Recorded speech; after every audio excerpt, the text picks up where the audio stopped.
सर्वप्रथम आप समस्त सम्मानित उपस्थित गणों को मेरा नमस्कार, राम राम, अस्सलाम वालेकुम, जय भीम, इनकलाब जिंदाबाद और सत श्री अकाल।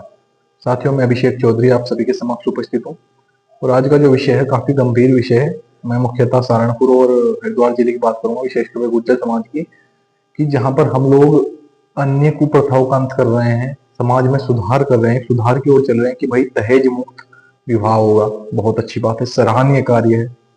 दूसरा कि भाई शादी विवाहों में भोजन संतुलित आहार होगा और शुद्ध आहार होगा, दाल चावलों पर आ गई, बहुत ही अच्छी बात है, सराहनीय कार्य है।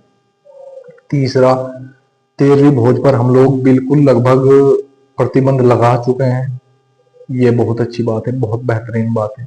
परंतु जहां पर हम लोग एक और समाज को सुधारने की बात करते हैं, वहीं हम दूसरी ओर समाज को बिगाड़ क्यों रहे हैं? बिगाड़ क्यों रहे हैं? बिगाड़ इसलिए रहे हैं क्योंकि मैंने नोटिस किया है तेरहवियों में और शोक सभाओं में आजकल भाषणबाजी बहुत चलती है। कई कई घंटे हो जाते हैं कि भाई ये ऐसे वो ऐसे बात शुरुआत करते हैं कि भाई हमें बहुत दुख है। अरे भैया, ये तो स्वाभाविक सी बात है, मृत्यु का सबको दुख ही होता है, सुख किसी को नहीं होता। और वहां पर जितने भी लोग उपस्थित होते हैं सभी लोग दुख विलीन होते हैं, कोई सुख के लिए नहीं आता। जो बात मैं आपको बताऊं कि सभी को दुख होता है, वहां पर किसी को यह नहीं होता कोई सुख में आ रहा है।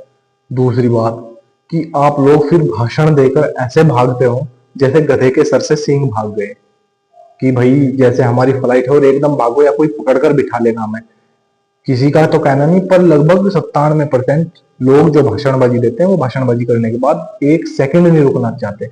जब आपको अधिक संवेदनाएं व्यक्त करनी है परिवार के प्रति, तो शोक सभा से अग्रणी या शोक सभा से पूर्व परिवार के मध्य में जाइए, परिवार को हिम्मत दीजिए, हौसला दीजिए, जो संभव हो सहायता कीजिए।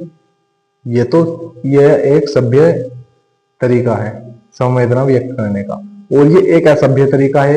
ये तो मैं कहूंगा कि ये तो प्रचार है एक तरह से, और औपचारिकता है मात्र। अपना प्रचार करते हैं कि भाई हम भाषणबाजी दे रहे हैं ऐसे वैसे, और दूसरा औपचारिकता मात्र है कि हाँ भाई आए थे, लोगों को दिख गए ऐसे वैसे।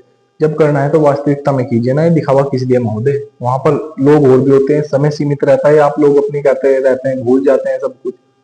अरे भैया, और बहुत मौके आते हैं। इन शोक सभाओं को शोक सभाओं में परिवर्तित ना किया जाए, ये मेरा समाज से निवेदन है। काफी समय पूर्व किसी ने कहा था कि इसे शोक सभा कहूं या शोक सभा कहूं, क्योंकि वहां पर भी शोक सभा में भाषणबाजी चल रही थी। तो मेरा आप सभी से आग्रह है कि इन शोक सभाओं को शोक सभाओं में परिवर्तित ना किया जाए। अरे एक और तो वहां पर लोग दुख में विलीन हो रहे हैं, पागल हो रहे हैं, और दूसरी ओर आप लोग अपने ही मस्ती में चूर है, अपने प्रचार में चूर है कि हाँ जी ऐसे वैसे, मतलब पूरा भाषणबाजी दे रहे हैं। थोड़ा ध्यान तो करो महोदय। सूचना होगी वो तो अलग बात है, चलिए कुछ सूचना है विशेषकर, वो तो अलग बात है, परंतु आप लोग भाषण में विलीन हो जाते हैं। ये बहुत ही गंदी बात है, बहुत ही असभ्य असामाजिक बात है, बहुत ही गलत प्रभाव पड़ता है इसका। ये बिल्कुल बंद होनी चाहिए, मेरा तो आपसे यही निवेदन है। बाकी यदि कुछ गलत मैंने कह दिया हो तो मैं क्षमा चाहूंगा।